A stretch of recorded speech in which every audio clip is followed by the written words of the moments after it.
de passer de l'autre côté, de l'autre côté, de l'autre côté. Je m'appelle Gilles, de Préter, c'est mon nom de famille. J'ai, je pense, 57 ou 58 ans, je ne sais pas très bien compter, donc c'est à peu près ça. Et voilà 40 ans que j'ai tendu mon micro pour la première fois à quelqu'un dans le contexte d'une radio libre à Mons, c'était Radio Lumsonde. Puis il y a eu Radio Star, et puis j'ai suivi une formation à l'animation. Je suis parti faire l'andouille dans des villages de vacances et je me suis bien amusé. Et puis j'ai retrouvé en 83 celui à qui j'avais tendu mon micro pour la première fois, Gilbert Bécaud, qui est devenu mon premier employeur, un grand ami, et pendant 20 ans, nous avons eu une relation professionnelle et amicale jusqu'à son décès. Donc voilà. Et pour le reste, j'ai aussi travaillé 25 ans à TéléMB, donc les gens de la région de Mons-Borinage au pays donc, se souviennent de moi. J'ai quitté en 2014.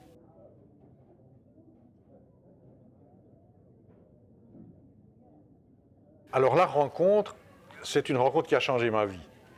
J'ai 16 ans, en 1980. Je passe devant le Théâtre Royal, à Mons. Je vois une affiche Bécaud. Et du haut de mes 16 ans, je me dis, oh, celui-là, c'est un vieux. Si j'allais l'interviewer, ce serait bien. J'avais 16 ans, il en avait 50, plus ou moins. Il est né en 27. Et je prends le radiocassette de la radio, sans trop demander l'avis ou l'accord de qui que ce soit. Et je me pointe au Théâtre Royal, chance, dans l'après-midi, juste avant la répétition. Jacques Dina, le régisseur, m'accueille et me dit « Oui, mon garçon, c'est très bien, tu pourras l'interviewer après la répétition, mais mets-toi dans un coin, tu peux parler avec le sonorisateur, l'éclairagiste, et sois tranquille. » J'assiste à la répétition et je suis subjugué par l'homme qui est assez charismatique, mais aussi travailleur, artisan, et je suis ébloui par l'homme. Alors c'est amusant parce que Jacques Dina me le présente et il me demande comment je vais, Gilbert. Et il me dit, mais moi je vais beaucoup mieux que vous. Il me regarde, il me dit, pourquoi? Il me dit, mais moi je ne vais pas chanter devant tous ces gens-là ce soir. Il me dit, mais vous inquiétez pas, ça se passera très bien. Et puis on va dans sa loge, on fait une interview d'un quart d'heure et il s'est passé quelque chose. Et puis après, pendant le spectacle, j'en prends vraiment plein les yeux parce que je pense bien que c'était le premier artiste que je voyais sur scène. Et je me suis lié d'amitié avec des membres de l'équipe technique qui m'ont dit, écoute, si tu veux, la semaine prochaine, on commence l'Olympia, c'est la grande rentrée. Et j'y suis allé, mes parents m'ont laissé prendre mon petit baluchon et partir un week-end à Paris. À l'époque, je faisais des études artistiques et j'avais fait l'illustration d'une des chansons, le pommier à pomme. Ça correspondait plus ou moins avec son anniversaire et je lui avais fait un premier cadeau. Et c'est comme ça que l'histoire d'amitié a commencé et que j'ai continué à maintenir le contact et après à devenir membre de l'équipe technique. Et donc une grande histoire professionnelle et d'amitié est née et ça a duré forcément les 20 dernières années qui nous ont conduits jusqu'à son dernier souffle.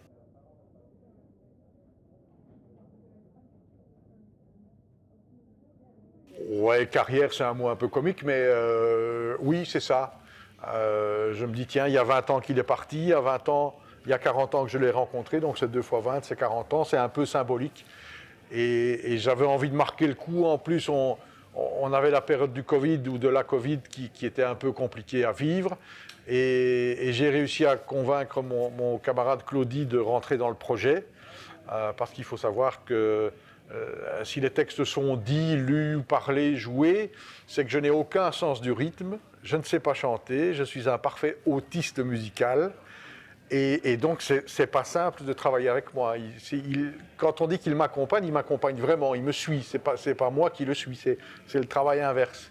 C'est très compliqué, mais il le fait merveilleusement bien, et je crois qu'on s'est bien amusé ce soir, et pendant les 9 mois qui ont précédé la création d'aujourd'hui.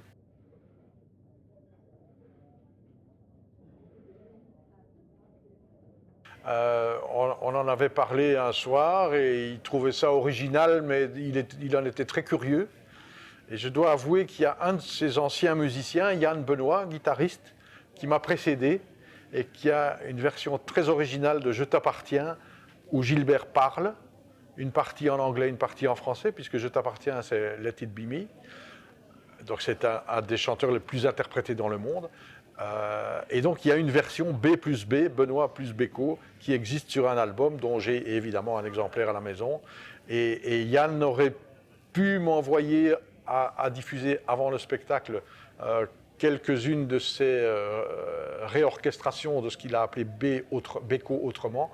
Mais c'est des maquettes et il n'a pas voulu qu'on les diffuse et je le comprends bien parce qu'il va peut-être le faire incessamment sous peu. Mais c'est un grand guitariste. Donc oui, Beko était sensible à ce qu'on réinterprète son œuvre. Il était curieux de toute nouveauté, de toute folie, de toute invention. C'était bon à prendre. Si vous lisez le programme, il y a un petit texte de Bernard Reval, qui est un ami et son biographe, qui dit que ce que je fais aurait pu l'intéresser s'il était resté avec nous.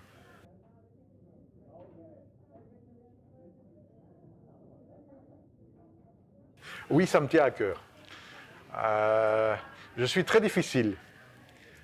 Et Gilbert Bécaud habitait tellement ses chansons que faire un cover, ça pourrait tomber dans une pâle copie ou une caricature. Et ça, je n'ai vraiment pas envie. Parce que je suis moi-même très critique par rapport à ce qui s'est déjà fait. Et donc, je n'avais pas envie de le prendre sous cet angle-là. Parce que d'abord aussi j'en suis incapable, et pour les raisons musicales que j'ai évoquées, et puis parce que ça ne m'aurait pas plu du tout. Ça n'aurait été qu'un Xème remake, et donc je n'avais pas envie de tomber dans ce cadre-là. Et je voulais aussi faire prendre conscience, même si le registre de l'amour peut paraître un peu léger, qu'il y avait quand même des textes solidement écrits, que ce soit par Charles Aznavour, par Louis Amade, par Pierre Delanoë, par Claude Lemel, par Maurice Vidalin ou Franck Thomas. L'amour, c'est l'affaire des gens.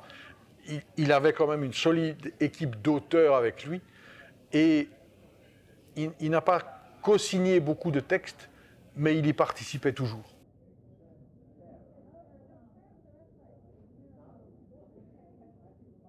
Oui. 100 000 étoiles, c'est un texte que j'ai écrit et qui explique le flash que j'ai reçu. 100 000 étoiles en plein cœur. Et donc, c'est une suite. Mais 100 000 étoiles, c'était une succession de textes peut-être dans une thématique trop dure et trop difficile à entendre, et qui pourtant, dans l'esprit Bécaud, il n'y a pas l'idée d'être un chanteur engagé. Il disait « Mes chansons, c'est comme des photos, et vous écrivez la légende vous-même. » Et donc, rien n'est engagé. Mais ça décrit très bien une photo avec des situations quelquefois délicates sur le plan social, de la liberté d'expression, sur la soumission aux croyances, etc. Il y avait peut-être un concentré de chansons trop dures. Et puis aussi, techniquement, c'était un peu compliqué parce qu'on était 3-4 musiciens et nos agendas, c'était compliqué. Et je dois vous avouer que pour la promotion, je n'ai absolument pas assuré. Et donc, ce n'est pas un échec. On l'a joué 5-6 fois et on s'est bien amusé. Mais là, ici, dans cette formule plus simple et plus accessible, hier, il y a une équipe qui est venue filmer le spectacle. Donc, il y aura sur YouTube des extraits possibles et on va interpeller quelques opérateurs culturels du pays ou d'ailleurs, peu importe, parce que tant qu'à faire de l'avoir fait, autant continuer à partager.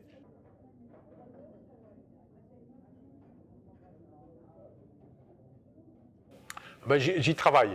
Donc dans la salle, il y avait Claire Bortolin qui va écrire le dossier de présentation. Il y aura des photos et des vidéos. Et après, durant l'été, je vais commencer vraiment la prospection. C'est un travail commercial, c'est du marketing culturel, mais c'est du marketing quand même. Il faut apprendre à se vendre. J'aime pas trop ça, mais on va le faire. Et puis j'espère que peut-être comme c'est le thème de l'amour, en février, il y aura deux, trois galas qui se profileront ou avant. Enfin bref, dès que des choses se profileront à l'agenda, je ne manquerai pas de vous le faire savoir.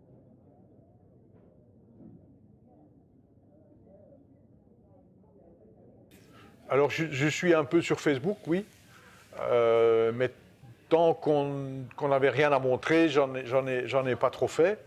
Et pour tout vous dire, en une semaine où j'ai montré des images de la répétition, où il y avait un peu de concret à montrer, mais uniquement des images, pas de son, ben, on était 20 lundi, on est 70 ce soir.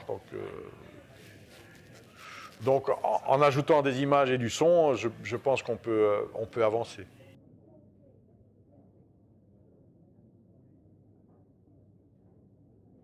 C'est-à-dire que ce que je dis et qui est le prétexte au spectacle, dans le cadre de mes 40 ans, c'est que dans mon travail journalistique, j'ai passé ma vie sur scène et à la télé, et je le ferai toujours avec plaisir, à mettre des gens en valeur, à être le faire-valoir.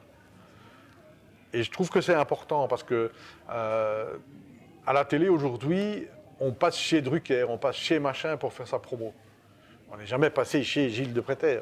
Gilles Depréter jouait comment est-ce qu'on appelle ça, le médiateur scène-salle, et ça c'est le plus important. C'est d'accueillir les artistes, de les mettre en valeur et d'établir un contact avec le public possible. Et donc, tous les gens que j'ai présentés, que j'ai accueillis, que j'ai reçus, ben, moi, maintenant que je ne fais plus ce métier-là, parce qu'il ne fallait pas être juge et parti, maintenant que je ne fais plus ce métier-là, je peux m'autoriser à moi monter sur scène et proposer des choses, et à travers cette thématique-là, apporter un petit peu de bonheur aux gens.